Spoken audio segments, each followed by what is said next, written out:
السلام عليكم ورحمة الله تعالى وبركاته. جلالة ملك المغرب، حياكم الله. أنا عبد الحي النجاري، مواطن مغربي مقيم بدولة الإمارات العربية المتحدة. رفع ضدي شركة الأمن الخاص التي أعمل معها دعوى قضائية، وللأسف الشديد لم أستطع تخصيص محام كي يدافع عني وعن قضيتي.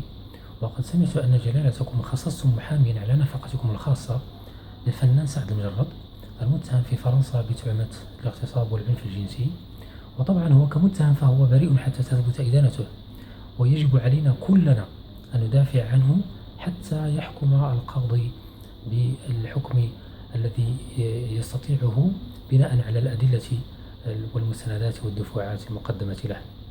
ولكن أنا شخصيا لم أستطع توفير محام، لذلك أطلب من جلالتكم أن تعاملوني على قدم المساواة مع الفنان سعد المجرد، لأننا أيضا متساويين في المواطنة. وإذا كان جلالتكم قد تتساءل ماذا قدمت أنا مقارنة مع ما قدمه الفنان سعد المجرد في الساحة المغربية، فإنني أخبر سعادتكم على أنني كنت معلما لمدة 7 سنوات، وبالتالي فقد ساهمت في بناء الأمة والشعب المغربي.